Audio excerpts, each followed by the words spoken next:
Weekly episodes on mindset, motivation, and business. Speaking the information they don't want you to know.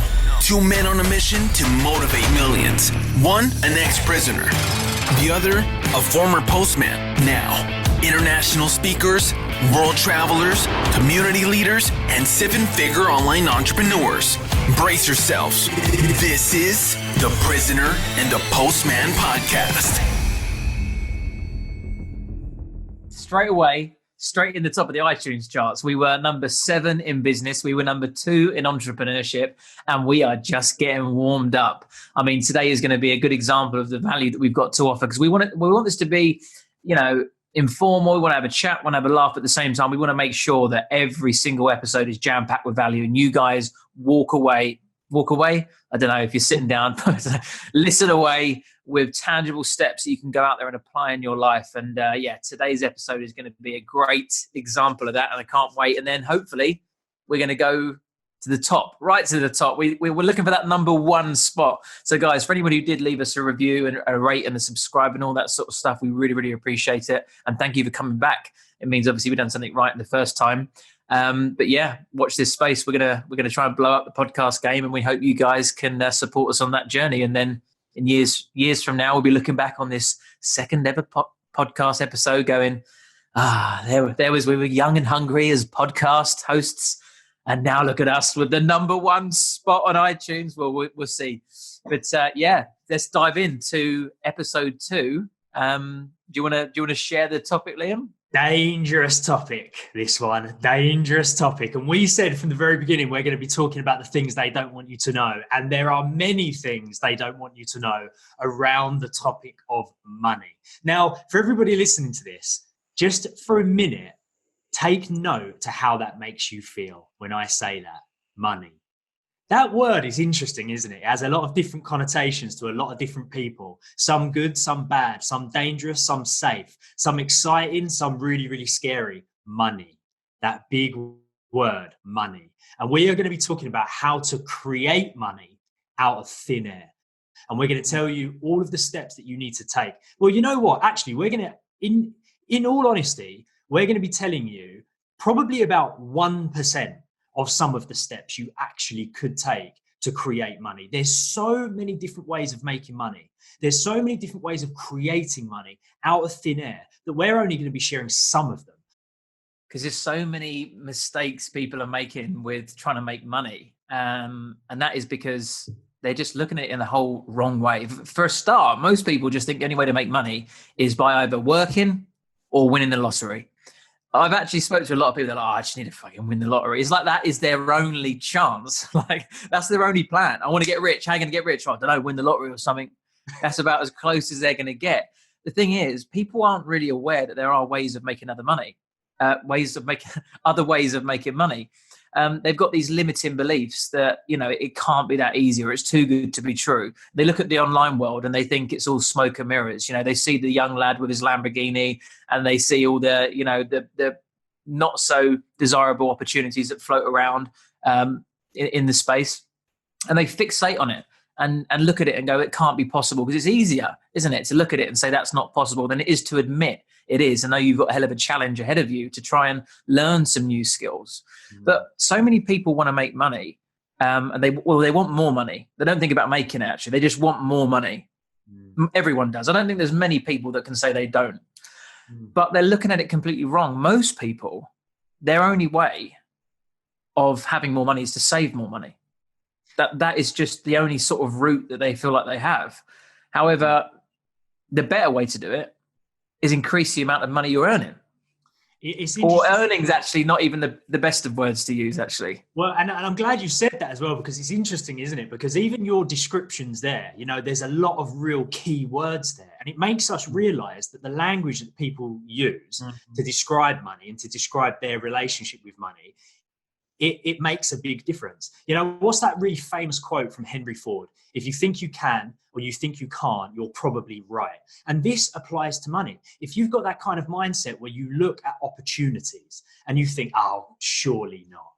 I mean, those 2 words alone, think about the power of that. Surely not. I mean, fucking hell, you might as well give up already, right? If you're looking at opportunities and you're looking at ways that other people create money and you're seeing it and thinking, oh, well, surely not. Well, I couldn't do that. That can't be real. Surely that's not an actual thing. No. I'm just going to stay in my box where I've been forever, because this is how the only way I know to make money is to turn up and get my wage at the end of the month and maybe put some away in a savings account. And one day, hopefully, I'll win the lottery.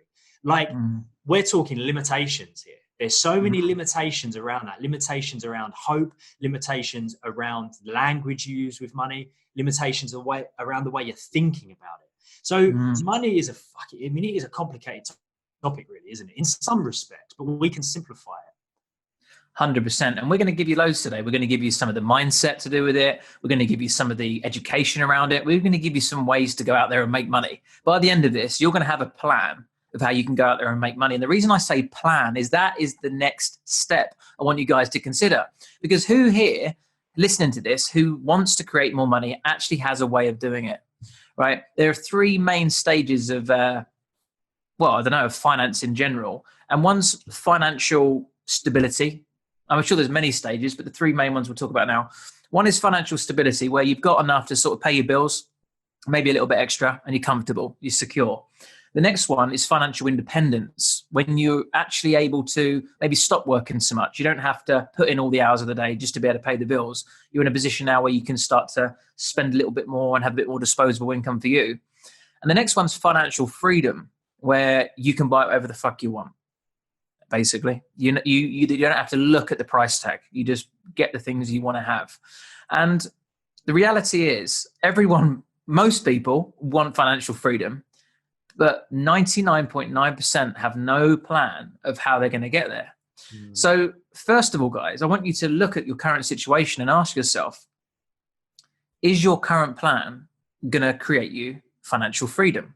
Because you could work 24 hours a day for the next 30 or 40 years. And if your, disposable income at the end of the month is a couple of hundred or even a couple of thousand, it's still not going to be able to create that financial freedom, because you're dependent on your job.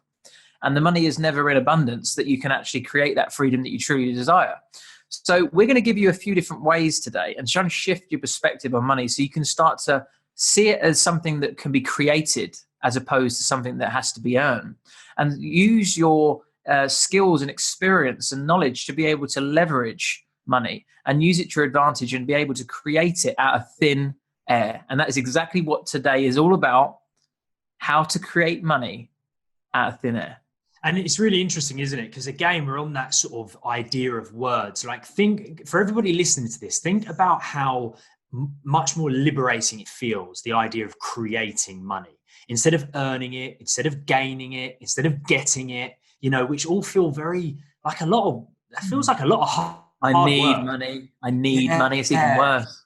Oh, I need it. I really need it. I have to have it. I should be earning more by this point in my life. Should be earning more. Should and earning. Like, should be earning more. Like, you've got to really work for it. You've got to really slave for it. But think about creation.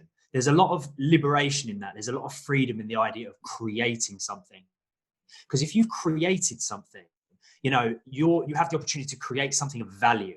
And of course, that's going to be a big topic today, is creating something of value, which in turn is more valuable than that little piece of paper that you keep in your pocket, or that one little digit you've got on your mobile banking app. You need to be able to create something that's more valuable than that. There was a time in my life where I was very fortunate enough to have meet Paul McKenna and have some coaching. You were going to say Tony Robbins then, wasn't you? I don't know why I nearly said Tony Robbins. You know why I thought Tony Robbins? As I was thinking of Paul McKenna, I was thinking about all of the names in which the Prisoner and the Postman podcast overtook in one day. And I thought, hang on a minute, it was Tony Robbins, Paul McKenna, Ed Milet, Jack Shetty, it was Gary Vee. And I was like, okay, right, I'm getting confused. Congratulations once again, my friend. Yeah. So, no, Paul McKenna, absolutely tremendous man, fantastic coach, hypnotherapist. I think he is actually the number one author of self-development books in the world, maybe, or even in the UK at least. And he said to me, Liam, the more value you add to other people's lives, the more money you make. And that hit me like a ton of bricks. This came at a time in my life where I was questioning what I was doing. I had already discovered coaching, and I was asking myself, am I good enough? Am I really helping people? Is this what I'm supposed to be doing? Am I really making a difference? And I got offered a job as a travel agent, and I was thinking I might take that job because it's going to be an easy, I don't know, probably not even a couple of grand a month, but it's going to be easy. And I was really questioning my place in this world. And he said that to me, and I thought, that's it. And in that moment, I thought, it's not about the money. It's not about chasing the money. It's about creating something that is deemed more valuable than the money. And in that way, it's very easy to earn. It really took me when he said that. And I know you live by that. And I know it's a philosophy that we live by within our business as well. Like, we constantly give.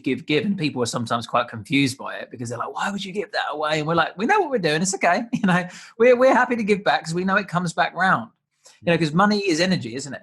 And it's something that's it comes in and out, you know, dropping that scarcity and offering value up front and being able to know that it comes and goes and is exchanged in one form to another just allows you to drop that scarcity of it and just start to see it as this never-ending web of different types of energy and exchange, because that's all it is. You know, if you strip back money to its rawest form, well, actually, it's a piece of paper or a digit on a computer that doesn't even exist.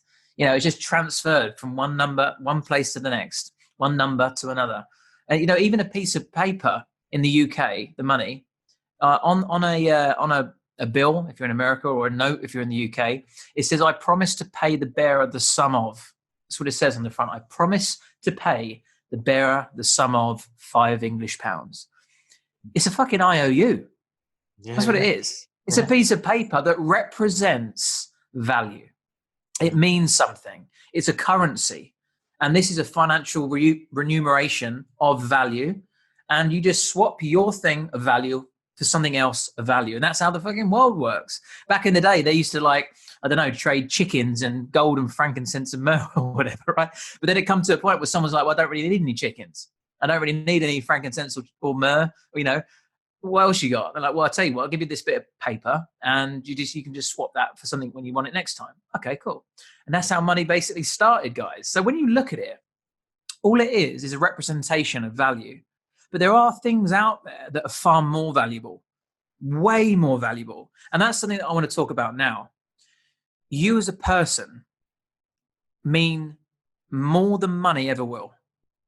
Because you have got skills, experiences, talents that you can offer other people that you haven't yet tapped into and aren't fully aware how valuable they are to somebody who doesn't know those things or can't do those things or hasn't got the support that they need right now. Like, there are people out there with problems and they are prepared to pay to have those problems solved. And you are somebody who can solve somebody else's problem.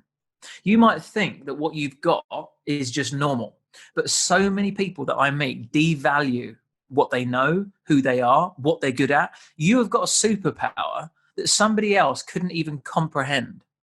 And I know that for a fact because I was one of them. Like, I genuinely used to think I was stupid. I was scared of being revealed for being a buffoon. My dad used to put me down a lot. He'd call me a buffoon. He'd tell me I never amount to anything. I say a lot. It probably actually only happened a handful of times, but I felt it. I believed it. And, you know, I used it to create all those stories in my mind, you know, that we spoke about last week from the haters. You know, I'm the reason why I can talk about the haters from experience the reason I can talk about haters is because I've had it firsthand from experience. And I used to think I was stupid. I genuinely used to believe that. I thought I had nothing to offer. You know, when I went back to college, I was shit scared, thinking I was going to be I was going to say the stupidest one. I thought I was going to be the one that struggled the most out of everybody else. And I actually left college with top marks in the college. I got a distinction in every module, every subject, 100%. It was the first time I went back in education in 10 years, but with the intention of actually giving it my all. And I thought, oh, okay, so maybe I'm not stupid. And then obviously I started to dabble in other areas and, you know, invest in myself and learn and put myself out there and start actually getting myself in a position where I could test out what I was capable of. And I realized the value that I had to offer. And I had no idea it was there. And I want everyone who's listening right now to understand that you don't know what you're fucking amazing at until you put yourself out there and find it. Like, say, for example, I don't know why I'm using Tiger Woods as an example, but I don't even know if he plays golf anymore. But imagine if Tiger Woods had never swung a golf club. These are quite cheesy analogies, but it's so true. Imagine if Anthony Joshua had never, thrown a punch. Yeah, no, it's like you say, that realizing what you're good at, like realizing what your superpowers are. This is something we talk about a lot, because if it comes easy to you, you assume it comes easy to everybody else. And that is so not the case. There are going to be things that come easy to you. Like, everybody listen to this. There are going to be things that you find easy. Do not ever make the assumption that other people find those things easy, because they don't. The sheer fact that you find it easy, or it's a skill that you have, or something that you just happen to be very good at, that can be sold without a shadow of a doubt, because that thing is valuable to somebody who cannot do it. It's valuable to somebody who does not find that stuff easy and it doesn't come naturally to them. That's a skill, that's a service, that is value. You have natural value. And as we know, to make money, there just needs to be an exchange of value, right? Because what Lewis has just said, money is a representation of value. That's all it is. It's an IOU. So if you have something that is deemed more valuable than the money in that person's pocket, they will happily spend the money to get that value. Now, we've all experienced this.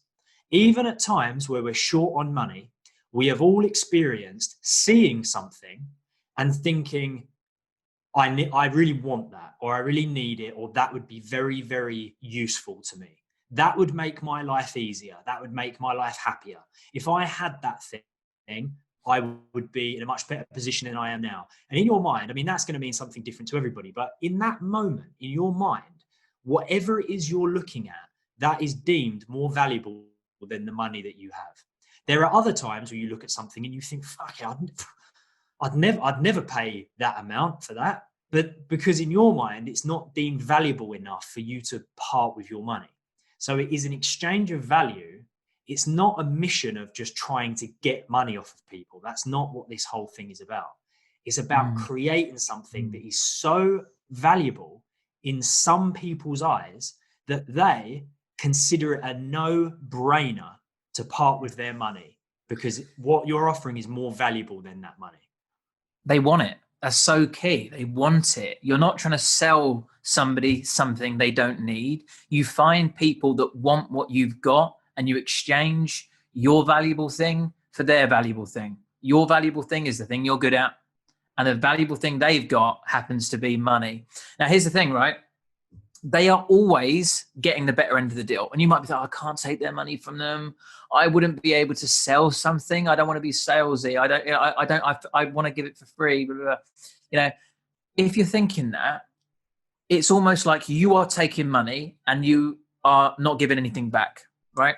But the thing that you are giving is something so much greater.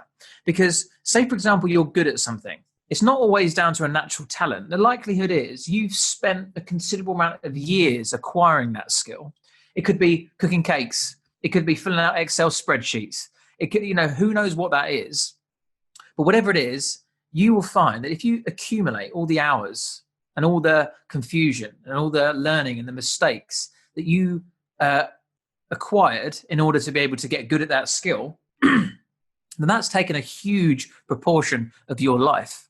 If you're helping somebody with confidence or fear or some sort of mindset barrier, and you've learned that from a personal experience, you've gone through hardship, you've gone through adversity, you've gone through trauma and pain in order to be able to acquire those skills. That isn't just you taking money and not giving everything back. You're giving a small piece of your life to that person. And that's the large chunk that it took to acquire that skill. But then you are also giving your time in order to be able to deliver this thing. So let's give an example. Say for example, someone comes to you and they want to lose weight, and you happen to have lost a load of weight during this journey of transformation. You know, you've tried every yo-yo, you've done every yo-yo diet, you've gone backwards and forwards, you learnt what didn't work, and then eventually you cracked it and you went for a personal transformation. And someone came to you and they said, I've noticed you've lost a ton of weight. How do you do it? Now, not only have you gone through a whole personal experience in order to be able to get to the point where you now have the answers that that person needs, but also you have to provide that service to somebody. And in doing that, you have to give them your time. Now, something to remember right now is time is the most important commodity we have. It doesn't matter how much money you earn. It doesn't matter how successful you are. You will never, ever get that time back. And you are giving somebody a small sliver of your life to deliver that service. And all they're giving you is a worthless piece of paper or a digital number on a screen that links into a bank of money that just doesn't exist. These services that you could literally conjure up out of thin air, helping people lose weight, helping people improve their life, helping people with their Excel spreadsheets, helping people with their social media. The list is never ending. Well, we're going to give you some tangible business opportunity models that you could follow, but I just want you to strip it right back. There's 3 things that you really need to do. 1, figure out what you're good at. And I promise you now, if you think hard enough, you'll find it. Ask your friends. Tell them what they think, you know, what do you think I'm good at? Also, you know, look at the things that people ask you for a lot. You know, if you're typically somebody who everyone confides into, or they've got a problem with their fella, so they come to you first out of all your friends, it's likely that you've got some personality traits that others don't. It doesn't always have to be a necessary skill that's very obvious on the surface. It might just be the way you are, you know, how people respond to you. And find that thing that you're good at, and then find somebody else who's not good at that thing. That's step 2. And step 3, exchange your thing for their thing, and that is money for your value. And it doesn't have to be any more complicated than that. No, it doesn't. It really doesn't. And of course, what we're going to do is we're going to give you some tangible examples. But again, in reality, this is 1% of 1% of what is really out there. You know, you guys, what we're going to encourage you to do is get creative. Get creative with the ways that you can exchange value, because there are going to be things that you're good at that we don't even know about, right? That we couldn't even possibly talk about on this podcast because we don't know it exists. But what we do know is we do know that when you get resourceful, when you get creative, and when you really stop and think, what are those things that I could offer that would be deemed as more valuable than money to that person at that time in their life, in delivered in this way, that is when you really start to be able to create money out of thin air, because you get creative, you get resourceful, you find those things. And just one thing I want to quickly add there is a lot of people might be thinking, I know I'm good at Excel spreadsheets. I know I'm good at baking cakes. I know I can help people lose weight. I've helped all my friends lose weight in a heartbeat after writing them out a little diet plan. You know, if you're one of those people and you're thinking, how the fuck do I actually sell it? Guys, please look at the internet. We're not in that archaic business, old school way that means you have to give out your, you know, business cards and hand out flyers and go to networking meetings. I honestly have no idea how people used to build businesses. People like Trump, let's not go there. But people like anyone who had a business before fucking internet, wow, my hat comes off to you. Because what the fuck did they do? Just give out 4 billion business cards? I didn't even know where I'd start. But anyway, have a look at the internet, guys. There are people out there that have problems, that are actively speaking about them, that are searching for the solution. Like, you know, all you need to do is pick something you're good at and then go searching for people that have that problem. Like, say, for example, you go, do you know what? I'm actually good at doing Excel spreadsheets. And actually, I quite like it. I quite like the numbers and filling around the spreadsheets. I've been doing it for the last 7 years at work, and I've got my qualifications in it that I got as a part of my job. Yeah, I could do that, right? You put together a 50 quid consultancy package to get yourself started, and you set yourself a target to sell 10 of them. That's 500 quid if you make that, and that'll be a good little start. And then you'd be able to sort of see that it's a valid opportunity and progress from there. Now, to sell 10 50 quid packages, I can tell you it won't take long. You go into some small business Facebook groups. You start searching for some entrepreneurial hashtags on Instagram. You start looking for some people that have certain self-employed statuses on LinkedIn. And before you know it, you're stumbling across absolute gold mines of people that are actively asking questions. And all you need to do is post in there, say what you've got to offer. And I can bet you now that there's someone out there with money. They've got the money. What they don't have is what you've got to offer. And they don't need their money. They don't value their money. They value the solution to their problem. They value they want to remove that headache that they have from fucking about with spreadsheets, for example. And they just want someone to come away and solve it. And if they can do that for 50 quid or even 1,000 quid, it's going to be worthwhile. And I'm glad you said that as well, because it really does highlight the point that money is relative, right? It's relative in the sense that what does cost a lot or costs very little, what's too expensive or not expensive enough. But again, it's relative in relation to the problem you're solving to that individual person. Now, if you take that example that Lewis just said, and you're very good at Excel spreadsheets, you love clicking around with numbers, it just happens to be something that you're very good at and you enjoy doing it.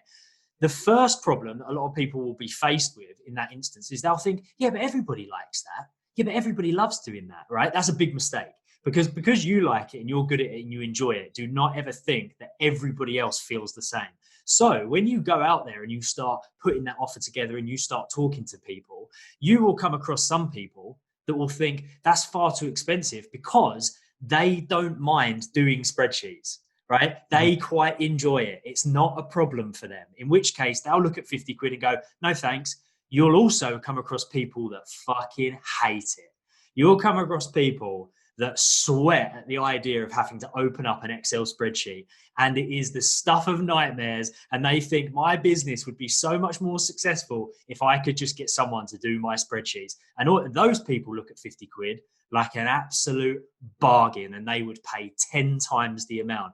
So the value in which we put on things is completely relative to the problem that it solves for us as individuals. Okay, so that's something very, very important. Solve problems. Now, you won't be, by solving a problem, it doesn't mean you're going to be able to solve problems for everybody across the world, because everybody has different problems. What's a problem for one person isn't a problem for another. But if there's one word that you take away from this bit of the podcast, it's problem.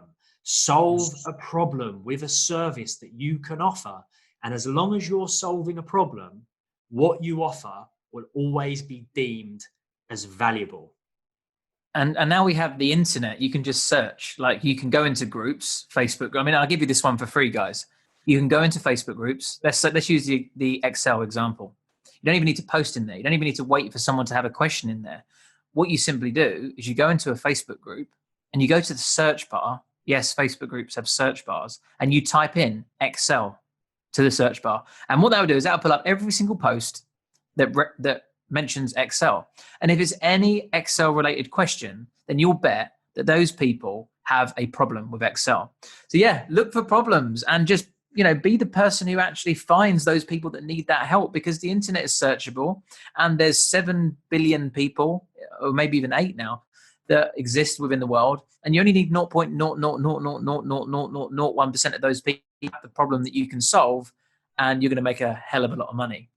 So yeah, that's a good start. If you think about just to touch on that idea again in regards to the problems, because it really is significant, right? Now, think for a moment if somebody came knocking on your door one day and they said, we have this medicine, right? This remedy to a particular disease. Would you like to buy it for X amount of dollars? And you don't have the disease, and no one you know has the disease. You've never even met anybody who has the disease. It's not going to be deemed as valuable to you whatsoever. But if that same person goes knocking on the door of somebody whose mother has it or whose father has it, and they've been looking everywhere for a remedy to this disease, they are clearly going to spend any amount of money for that exact same thing that person number one said no thank you to. Would you like to buy it for £1? No, thank you, because I don't need it. Person number two, would you like to buy this for 10 grand? Yes, please. I'll take 2. And that's the sort of problem with it, because obviously people may have known they've got a skill and they might have tried it to offer it to their friends. But like you said, It's like offering the Excel spreadsheet program to someone who's good at Excel spreadsheets. If you offer that disease remedy to someone who hasn't got the disease, they don't want it. But the thing is, because you've got the internet, you literally search for people that have the disease. And then you approach those people. Remember, you do not have to sell something to somebody who doesn't want it. You simply find the people that want what you have. And I want to give you like a real life example. And this was actually before I turned my life around and I was a little shit at this time. But I was still had that sort of entrepreneurial mindset. We won't go down that path today. I'll come back there another day. But as the prisoner, I was a bit of a wheeler dealer. And I found that there was this guy who worked in a warehouse for a computer consumable company. And he had some out-of-date ink cartridges. Now, to him, these out-of-date ink cartridges weren't valuable because you were unable to sell them in the company because it was illegal or whatever. But I looked at it and I was like, okay, they're not valuable to him because he's not allowed to sell them, but they do work, right? So I need to find someone that can value them because they are equally as valuable to people that don't have to abide by the sell date. I shit you not, Liam. I put them on eBay, looking to make 100 quid. Someone messaged me and said, I'll give you 3.5 grand. I nearly shit myself. I thought, and the first thing I did was shit my pants and then called the bloke up and said, I want every fucking one of those ink cartridges. And I made 10 grand in a week. And at the time, that was the equivalent of winning the fucking lottery for me, I can tell you. That was a lot of money. And I made 10 grand a week and all I did was sell some fucking printer consumables on eBay. And once I was on Facebook and it really highlighted how much fucking opportunity there is out there. I remember once there was a Facebook post that said, I'm desperate for someone to take away my fridge from my house. Can someone just take it? It's fully functioning, but I can't get it down the skip. Underneath the post from someone else that didn't know one another, it was, I'm desperate for a fridge. I can come and collect it. And I thought, what the fuck? It's almost like these opportunities are there in abundance, but you have to be open and receptive enough to see them. Now, that's quite a small opportunity, but actually there's been many people that have bought and sold stuff. It doesn't have to be any more complicated than that. But anyway, yeah, so there was that example of how I made the 10 grand. But even more recently, I still like to dabble from time to time. And Liam, you'll know this, I told you about this, but and this is maybe illegal now, but at the time it was a new area and I was a bit ignorant to it. And I'm not really sure still to this day. But anyway, I rented out an apartment in central London and I paid £4,000 a month for the rent on that place. And we were speaking abroad somewhere, wasn't we? Yeah. And we're speaking in Santorini. And I thought, do you know what? I'm away for a couple of weeks. I'll stick it up on Airbnb. Why not? It's a waste because I'm a minimalist. I literally live out of a backpack. Well, not a backpack, it's a bit of an exaggeration, a suitcase. And there's nothing where I live ever. It's always just, something you can pack away in a cupboard. So I thought, you know what? Why not? I did it and I immediately doubled the rent. And I thought, oh, hang on a minute. That's a bit of a money maker. So I put it up on Airbnb as like always available, but for periods of stay over 2 weeks because I didn't want to just, move out for the evening or whatever. And people started booking it up for months at a time, like professional businessmen that was having it paid by work. And I was literally traveling to Bali, traveling to Greece, and I was going on holiday, if you remember, but I was making £4,000 a month profit from doing it. £4,000 rent, £8,000 sale. It wasn't even my apartment. If the police are listening to this, this is just a make-believe story. And it was there. It was making money out of thin air. And actually I thought, do you know what? You could go and do this because I was living there. So it was like a bit of a on the side job, but you could do that as a living, and people do now. They literally see somewhere for rent, right? Go and put it up on Airbnb because you get paid the money straight away from Airbnb. As soon as it's booked. You could literally put it up on Airbnb without even renting it. Like, say, for example, you look in the window of an estate agent's and there's like £2,000 a month flat. You could literally take the pictures from the website. Okay, this is probably right. Don't do this because this could be illegal, but it's just an idea. That we're not just to put a disclaimer in here. We do not give out any sort of legal.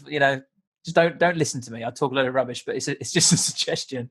You could, in a sense, find a listing of an apartment or a house for £2,000 a month. You could take the images online, you could post it on Airbnb, stick it for over 2 weeks or a month at a time, wait till you get a booking. When you get the booking and make the money, go and rent the apartment with the cash that you just earned, and then keep the money in the middle. That is literally a way of making money from thin air. See, so even though we do not recommend anyone actually do it, what it highlights is the mindset of creating money, right? That's what that highlights, because I can guarantee, right, myself included, that there are many people listening to this thinking, I never would have thought of that. Now that's the fucking point, isn't it? The fact is now you've heard that idea. It has become one idea that could allow you to create money out of thin air. Now, for a lot of people, everybody listening to this, that idea didn't exist in their brains 2 minutes ago, and now it does. So now it's an actual thing. There are countless amounts of ideas and creativity and resources available to everybody in order to create money out of thin air, but we don't think about them. That's the thing, because we seem to always get stuck in our place, in our box, assuming that there are only a small handful of ways of making money, right? The jobs. That's it, right? That's where most people's mindset is. Well, how do you make money? Get a job. How do I make more money? Get a better job. You get a part-time job. Work as a waitress in the evenings as well to top it up. Yeah, exactly. Yeah, side job, main job, better job, like promotion. These are being the only ways that we're conditioned to think this is how you make money. But money comes from creativity. Like you said something a minute ago when you were talking about your ink story, and you were like, well, it's just buying stuff and selling stuff. That's business, isn't it? That's the definition. Not with every single business in one way or another. Nowadays, in 2020, we sort of live in this world where people buy and sell data, buy and sell, profile of people, information, but it's still just buying stuff and selling stuff, isn't it? But we buy courses, we buy knowledge, we consume it, and we sell it. So that's the same. Even information, we had to learn it in the first place. Yes, we've got real life experience, but obviously we've gone away and we've got significant tangible qualifications as well, and they came at a price point. So buying products and buying knowledge is essentially the same thing.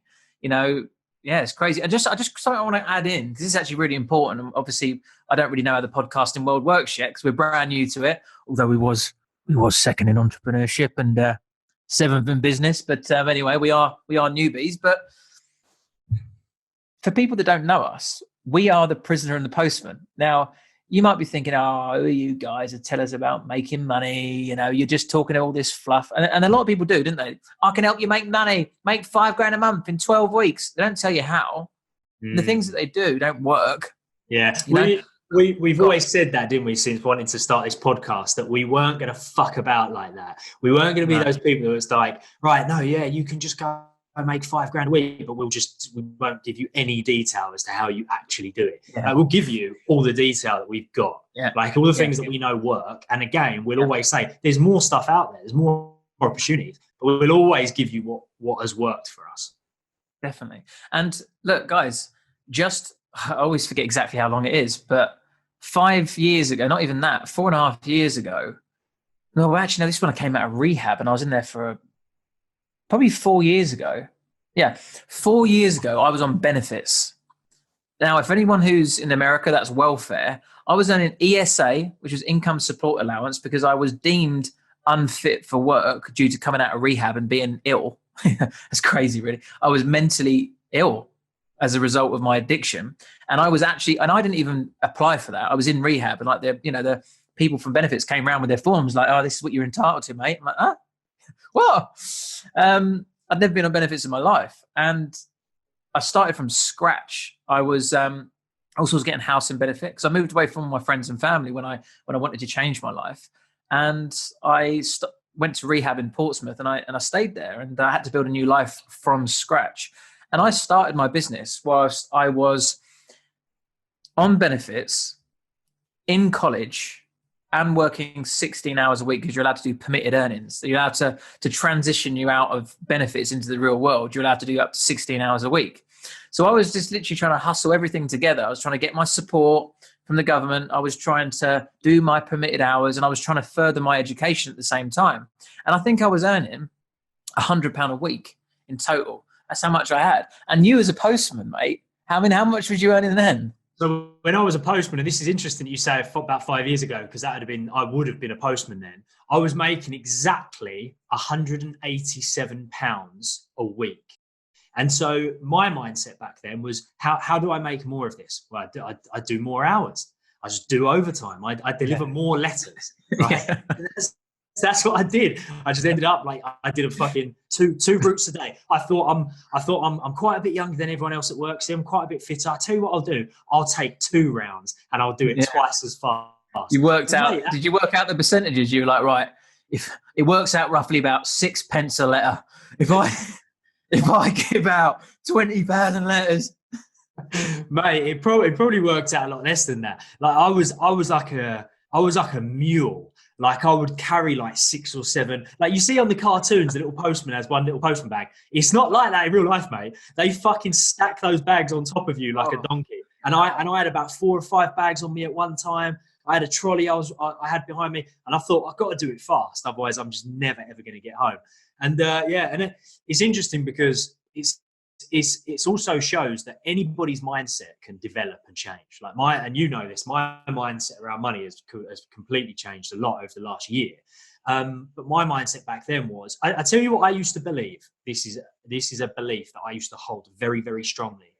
I used to believe it was impossible to make money. Not difficult, not a struggle, none of that. I used to think it's impossible to make money. And I actually believed that no one actually made money. I used to think that everybody was just when I had friends who were obviously making good money, I used to just come up with some fucking bullshit reason as to why I thought, oh no, they're not really making that money.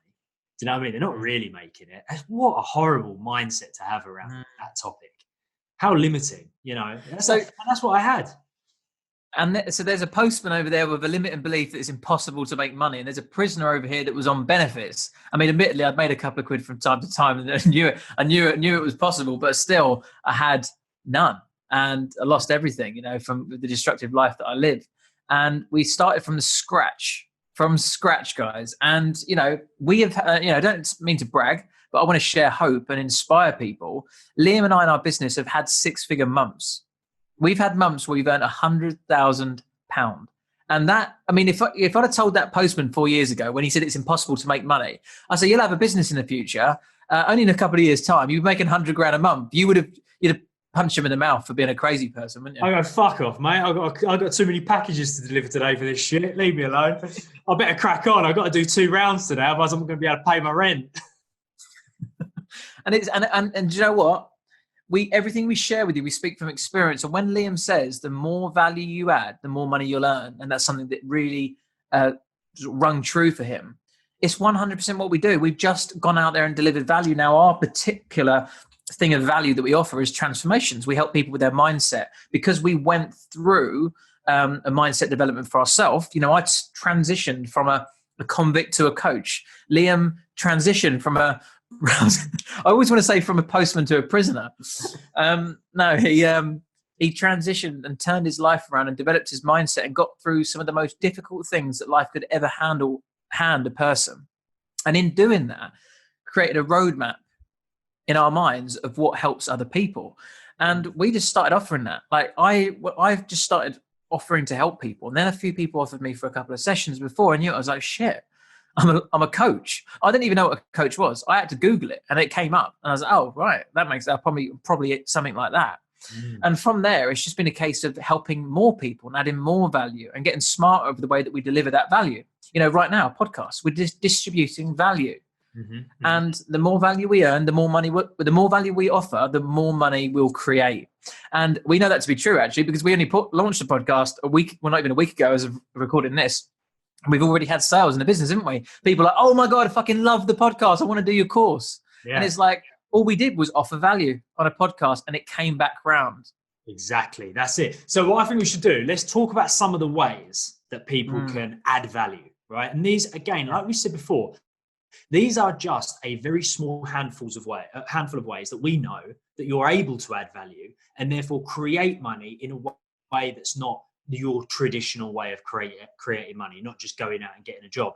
But as we go through this process, what I want you guys to listen to is where the value is being added. Now, what we're going to talk about in a few moments is something really, really powerful called the Maslow hierarchy of needs, right? Now, if you've not ever heard of that, I highly recommend you Google it, because it's a hierarchy of needs. It's what it is it's bringing people's attention to what human beings genuinely need in their life and what they deem as very, very valuable, from the most basic needs that we have or that we desire as humans, up to much more complex needs. The reason that we're going to be talking about that is what I want you guys to listen to is, as we start talking about some of the potential opportunities you have to make money, try to think about what need is that fulfilling within a person? You know, what value is that providing, right? How is that solving a problem? Don't just listen to it and think, oh, it's a business opportunity.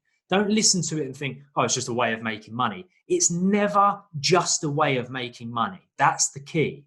What it is, it's a way of adding value to another person's life by servicing a need that they have, right? So every successful business on the planet throughout history has in some way satisfied one of these needs. So what I'm going to do very, very quickly is I'm just going to bring your attention to what these levels are in the hierarchy of needs, right? Because as long as you know what they are, you can start to listen to these business opportunities and think, which need is this fulfilling? So the very, very bottom level, right? The very most basic needs are physiological needs, right? It's always a mouthful, that, isn't it? Physiological needs. Things like physiological needs, right? Now these are the most basic needs that a human needs, right? This is food, this is water, this is warmth, this is sex. It's sex, yeah. It's those sort of caveman, cavewoman needs, right? We need food, we need water, we need warmth, right? That's it. As long as we have those things, we're not going to die, right? As long as we've got the most basic physiological needs, we're not going to die, right? Speaking about that, I haven't been with my girlfriend in months now, and I'm starting to have certain needs. I might die, actually, in all honesty. Quickly put some context around that. My girlfriend lives in America. No, she doesn't live in America. She was living with me in Bali, but her passport ran out. And she went back to quickly renew her passport in the bloody midst of the global pandemic as Bali closed their borders. So now I've actually not seen her for a couple of months. And yes, it's not just the sex that I need from her, though, to be fair. Let's put it out there. As we go a little bit higher up through this hierarchy of needs, there's a lot more that she gives me other than that basic physiological need. Well, I'd better put that out there as I get slapped on the head when she does see me. Absolutely. There's another level in which that falls under. But yeah, so anyway, those physiological needs like rest, food, water, warmth, right? Very basic stuff. Then another basic needs is safety. That's something we really desire. Like that's something that a lot of people deep down inherently feel like they need, right? Security and safety. Then one level above that is more of a psychological need. Belongingness, right? That's another big word. Belongingness, being around loved ones, having love needs, intimate relationships, friends, family, you know, and that's obviously what Lewis is talking about there. He's not seen his girlfriend in a very, very long time. No, I was talking about her making me dinner. You got to be careful. I'm saying things like that. I forget that this is actually very public. I'm not a chauvinistic pig or sexist in any way. I promise I do treat her very nicely. I didn't mean that. I take it back. I'm sorry. She does. She loves you very much. She doesn't actually cook for me. So it's not like I demand that. I'm going to take credit for actually being the first person to ever tell you that she does actually like you. And you're like, oh, I don't know if she likes me in those very, very early days. Oh, literally a couple of days after meeting. Oh, I don't know if Diana really likes me. I was like, mate, just trust me on this one. She does. She really likes you. And look now, 6 months has passed at this stage. Very happy relationship. So there's a psychological need to be around other people, right? To have relationships. There's also esteem needs, prestige, feelings of accomplishment. Now, as you can see, this is getting a bit more detailed. This is power now, isn't it? Power, yeah. Power. You know, that's one. I know it's something that you know that you desire, something that you thrive off of, which is a good thing.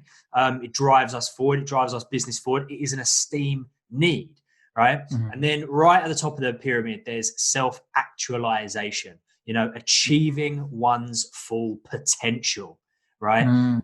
Realizing why you're here on this planet. Now, think about those levels all in all, right? Physiological, food, water, warmth, security, loved ones and being loved, self-esteem, like prestige, power, feeling of accomplishment, and then eventually realizing why you're on this planet.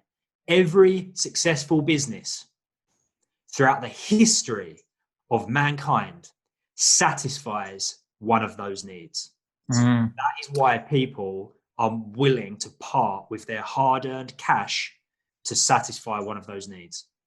And you want to get as high up as you can. I'll give you a great example. So just to put a bit of context around what Liam and I do is we help people become coaches by giving them a qualification and an accreditation. And we help them then build a coaching business. So we do sort of bits of sort of training with regards to online business at the same time.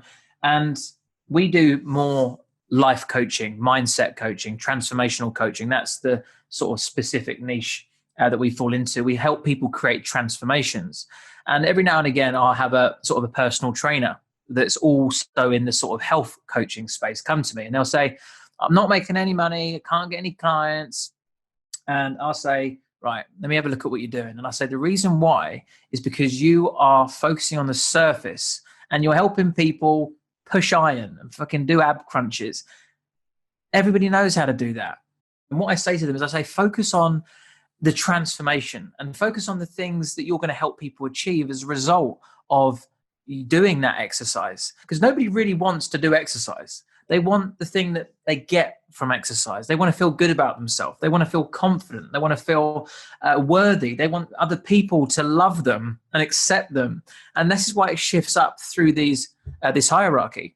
And honestly, so many people are focusing on the surface or the bottom of something like this hierarchy, where they're doing things that are just very superficial. They're talking about diet or exercise when really it's about the transformation that can occur. And same with your positioning and pricing. Like if you're selling hourly rate for your time, like no one wants to buy your time. No one cares about your time. They care about the result.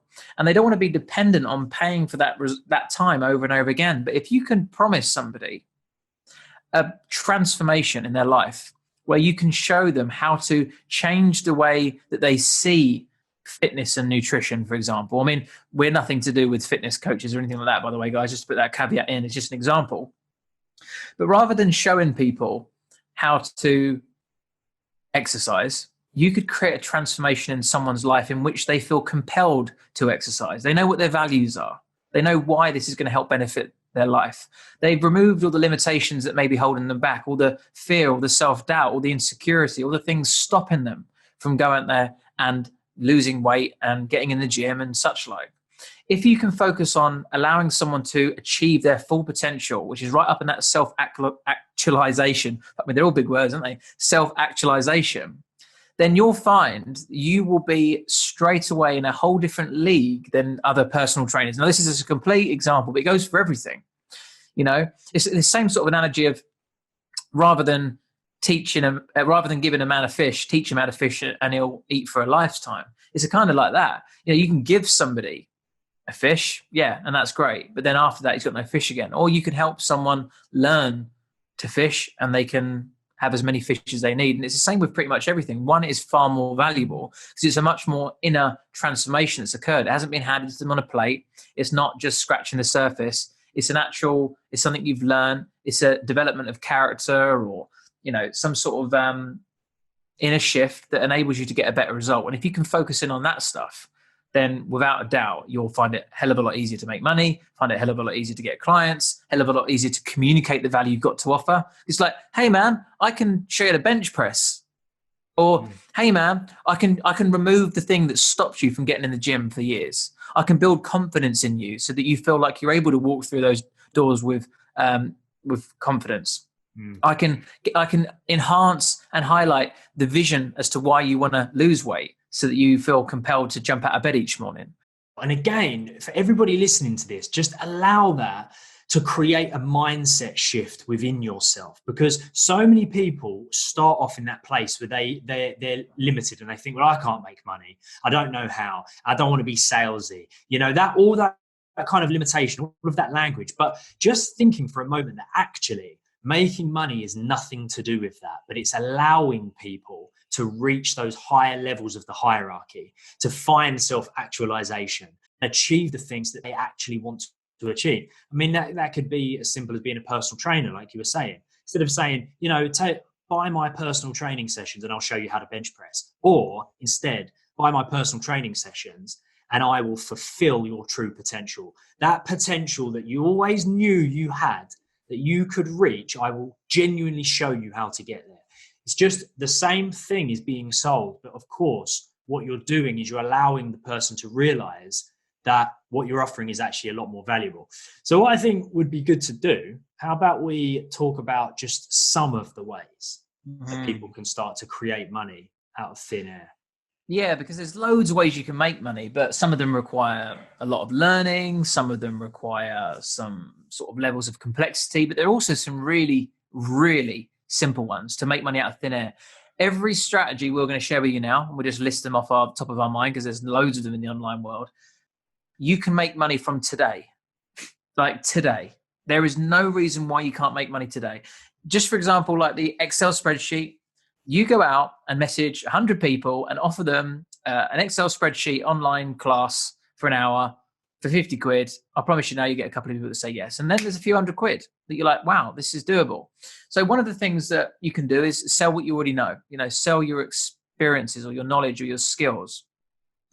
Another thing is affiliate marketing. And that is, in a nutshell, selling someone else's thing. Rather than having something you're good at, you just sell someone else's thing.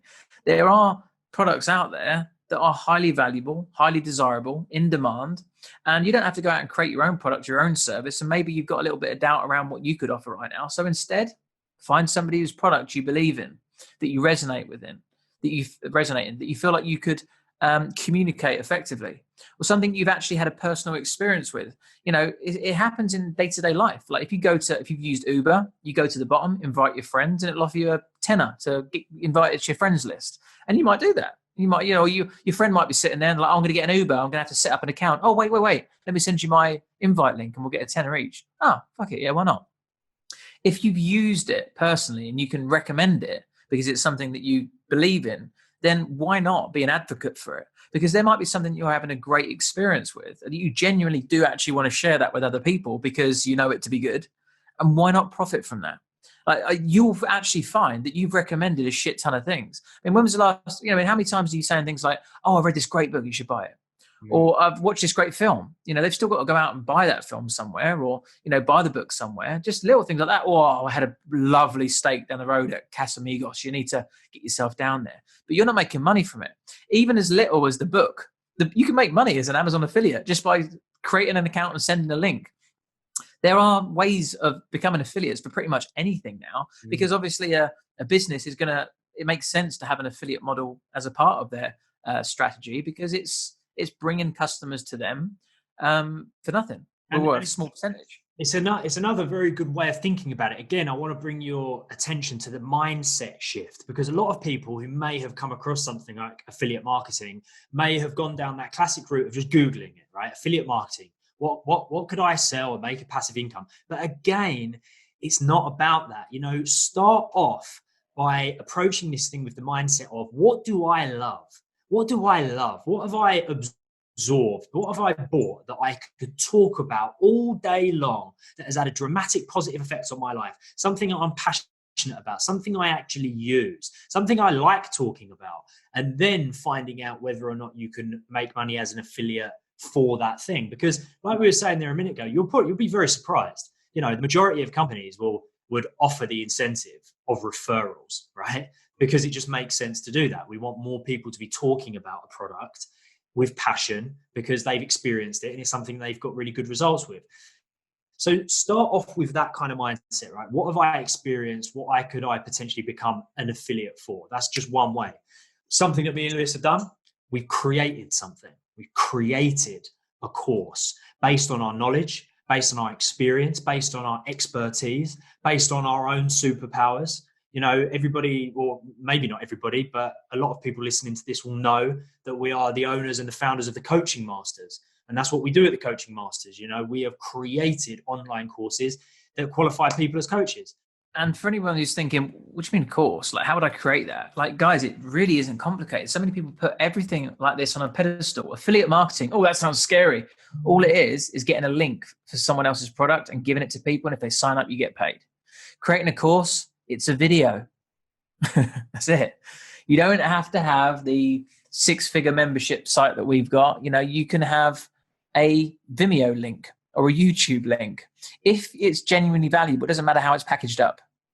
If you say, for example, I keep on using the Excel example, I don't know why today, but if you created a 6-series course for learning how to use Excel, and you shifted up through that hierarchy of needs by focusing on what it was going to allow people to have, you know, that satisfaction, that peace of mind. They're going to remove the stress and the overwhelm and the confusion of seeing numbers when they go to sleep because they just can't figure out how to do the VLOOKUP and the pivot tables and all the crazy shit that no one wants to have to learn. And if you put together a 6-series video course and you said, hey, I can take that away from you and I can make you feel proud and I can help you actually reach your potential when it comes down to database management information using probably the world's best online piece of software that's been tried and tested for decades, Microsoft Excel. Just touching on that, you're doing so much more than just offering people a course on how to use Excel. You know, you are saying to those people, I am going to find a way, right? I'm going to show you a way where you can actually spend your time doing the things you're good at, the things that you enjoy. I'm going to free up your time so you can spend that time maximizing your business, reaching your full potential, because you no longer need to waste your time crunching numbers on Excel. And my course is going to show you how to do that. You've probably gone from thinking, oh yeah, but Excel, everybody can do that. Surely no one wants to buy that off of me, to all of a sudden offering people self-actualization due to your skills. Or be thinking, I couldn't create a course. You'd have to have like an academy and staff and like this fancy, like sophisticated software. You can get software literally cheap as chips, plug and play, probably for free nowadays to be able to host that sort of membership platform if you wanted. However, if not, people don't really care as long as you're delivering the value. If you can help them meet that need, remove that pain and add value to someone's life, it doesn't matter how you distribute that. You may do it on a live Zoom call. You may do it on a video that you recorded on your iPhone that you uploaded to a Google Drive. As long as you can solve that problem, meet that need, add that value, people are prepared to pay for it. And yeah, that's the course. Don't get yourself all overwhelmed with having to create this academy. You just create a video and you sell it to someone. And the good thing about that is it's scalable. It's you can leverage your time. You don't have to deliver that one-on-one exchange anymore. Because remember, time is the most important commodity of all. You cannot get that back and you only have so much of it. So it's very scarce. So you have to be clever with it. So rather than doing one-on-one, which you can do to get started, to learn about what people need and be able to deliver your service as powerfully as possible, after a while, you can just record that and start selling it out en masse. Now, you know, I'm not going to do that typical fucking internet marketing thing where they go, hey guys, who wants to earn some money? All you need to do is create a course for £1,000, sell it to 1,000 people. Bob's your uncle. You got £1 million, right? Because there is a little bit more that goes into it. You got to market yourself. You know, you've got to put yourself out there and push through the resistance and the fear and rejection and the failure.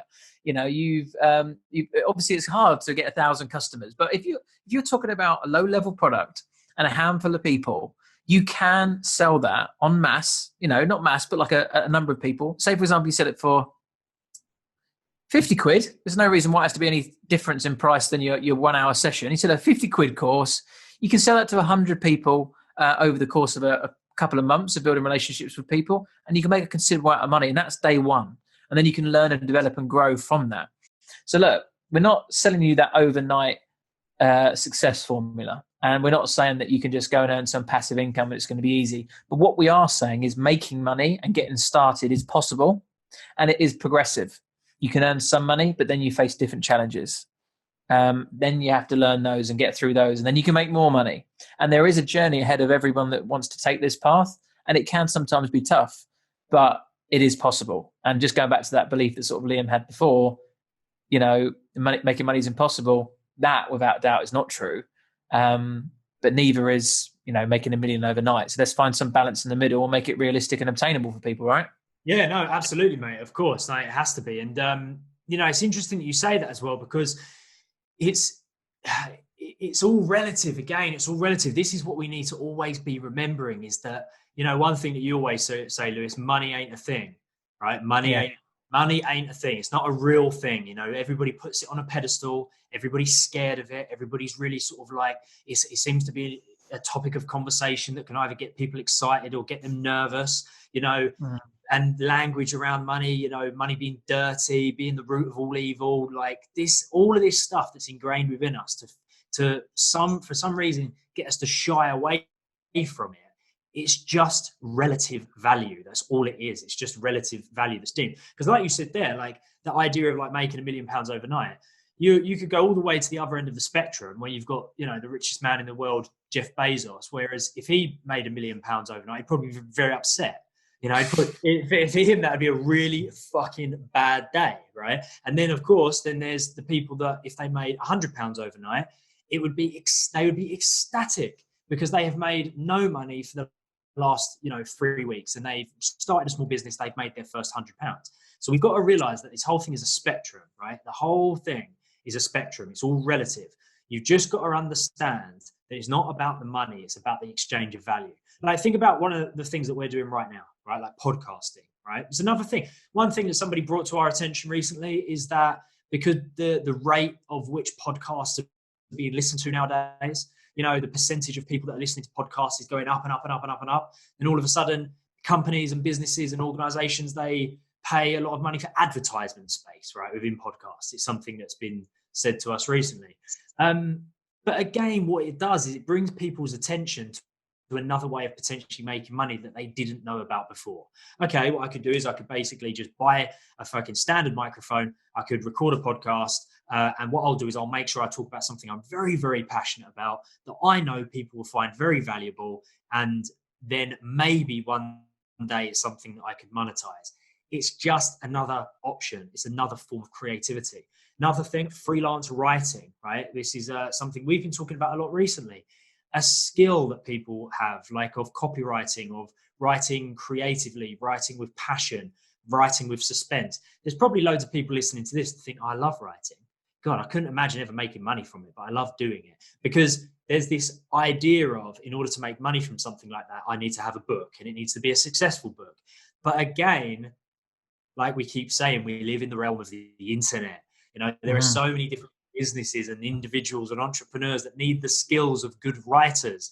Let's start getting creative with the value that we can add to other people's lives. Because remember what Paul McKenna said, the more value you add to other people's lives, the more money you're going to make.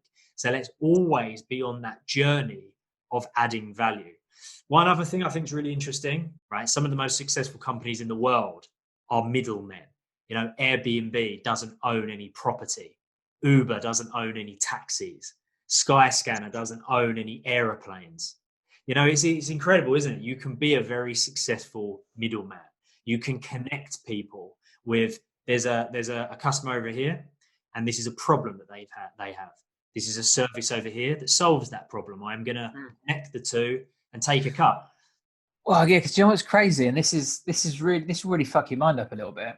I was in a taxi, and a guy was telling me that he wanted to be a what was it? It was either a bricklayer or a plumber or an electrician. Sorry to sort of stereotype all those in one sort of go, but it was one of those sort of tradesman type roles. And he said to me, I've got to spend 3 years or whatever doing my course. And then I thought to myself, what is the point? Because if you do it, what you're going to do when you get there to scale is you're going to bring on team members. So this is the route, right? You become self-employed. You work all the hours in the day until you make enough money to the point where you get more customers than you can physically fulfill with your hands. And then you have to employ more people. And then you get a couple of people to support you. And then you get to the point where you've got a whole team and you're not really needed anymore because you've got more team members that can do the work. So you stop doing it. And then you get the team to do it and you don't do it. So what's the fucking point in learning it in the first place? You may as well just hire the team to do the job, right? And then you'd never have to fucking work. But it's that mindset, isn't it, of like having to earn your money and having to get a craft and having to work hard for it and earn it. Don't work hard, work smart. Look at the end result and sort of work your way backwards and see how can you skip some stages. Because I'd much prefer to find a bricklayer out there that can't find any work and go out there and find someone that needs bricklaying. And then you be the person that connect the two and you're the one that makes the money. And you didn't have to learn how to lay a single brick in the process. Creativity, guys. Creativity, resourcefulness, value. These are always going to be the key. These words are way more important than the word money. Much more important. Money is just a byproduct of those words. I was just going to say, you said one word then. We haven't mentioned that today, which is, well, I haven't noticed it, but it's got to be the most powerful word on this topic, resourceful. Because so many people say they haven't got the resources. I haven't got the time. I haven't got the money. I haven't got the skills. They're focusing on everything they haven't got. But they're not focusing on what they have got. And there's something that everybody has if they choose to have it, and that is resourcefulness. You know, they choose to be able to acquire the skills. They choose to be able to find the money. They choose to be able to see opportunity and be open and receptive to things they can do. They're not shut off to things they can't. They're resourceful. They connect the dots. They become the middleman. They use things to get started so they can pivot in other directions. Everybody here listening to this podcast right now, regardless of what resources you have, time, money, experience, knowledge, every single person here has the ability to become resourceful. And if you can become resourceful and start seeking these opportunities and taking action and giving them a go, money starts to multiply, right? It grows exponentially. You earn a couple of quid from putting your time in, you get clever. You start to be able to have the ability to be able to invest into developing yourself, into other experts and professionals that can help you. Just very quickly before we finish, I've got a story of resourcefulness, right? And when I was in drama school, I was in my third year of drama school. I thought you was a postman. I was, right? I was. I became, for anybody that doesn't know this about me, I actually became a postman when I graduated from drama school because I was an actor. And I thought, you know what, this will be really good because I can still get to auditions as long as an audition is after 12 o'clock. But I didn't get that many auditions. But but when I was in drama school, there's a piece of software, right, called Spotlight. And what Spotlight is Spotlight is like a big online directory of actors. So if you're an actor, you need to have a Spotlight profile, and it's got your headshots, it's got your show reel and all that stuff.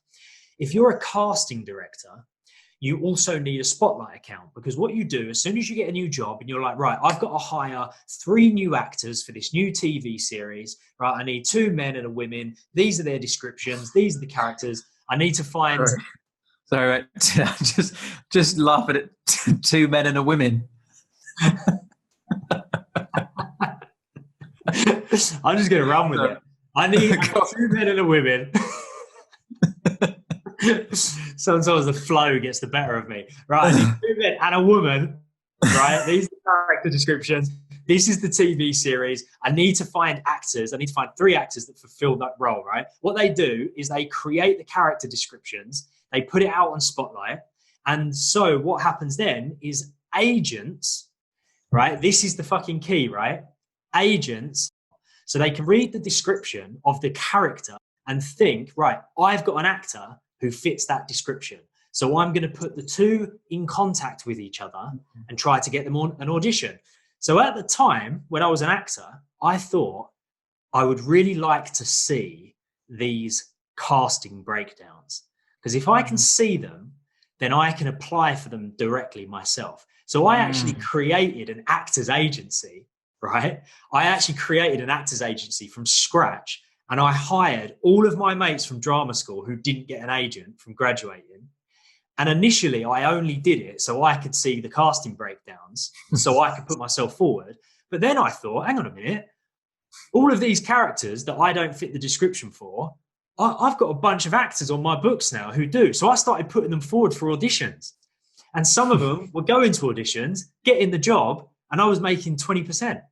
So there was one prisoner and one postman, but between us, we're setting up bloody acting agencies and doubling rent on £1 million apartments in the middle of East London, and selling fucking printer consumables and making 10 grand in a week.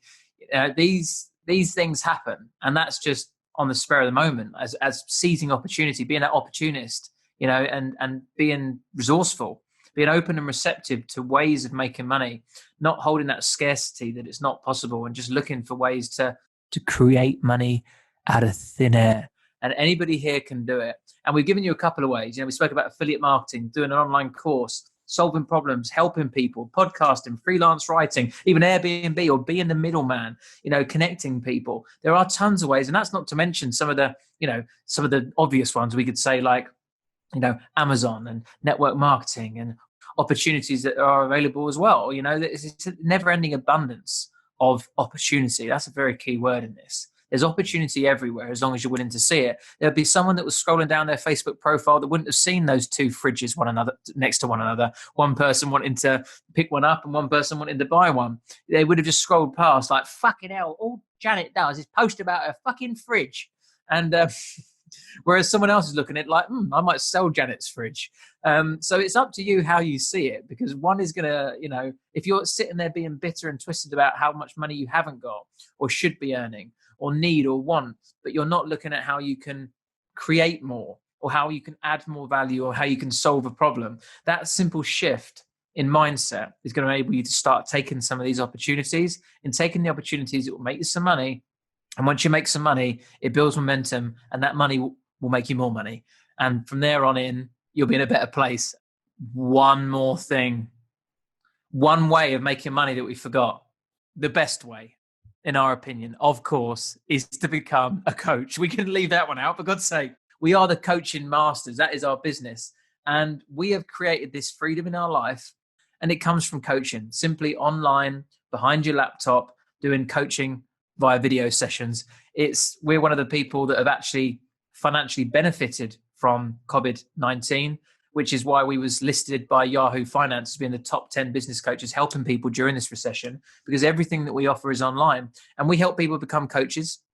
So, I didn't really want to have to do a plug, but while we're here, we may as well. If you are looking to help other people and you're looking to make an income online, and you think that you're somebody who could become a coach, we can help you. And we actually offer completely free training. If you go to theprisonerandthepostman.com and go to our free resource section on our main website that you'll be redirected to, you will find a load of resources that you can take advantage of. And there's a couple of web classes, free online trainings that will show you how to build an online business as a coach online. And that could end up being a good fit for you. So that's another resource they should take advantage of, right? Definitely. And one of the reasons why it's the most incredible opportunity, because the whole thing is focused around adding value to other people's lives. And remember, guys, the more value you add to other people's lives, the more money you're going to make. So go and focus on adding that value, and you will be able to create money out of thin air. It no longer becomes a struggle. It becomes easy and fun, and it will flow like the energy that money is. You've been listening to The Prisoner and the Postman podcast with your hosts, Louis Raymond Taylor and Liam James Collins. For more information on what we do, visit theprisonerandthepostman.com. Don't forget to rate, review, and subscribe.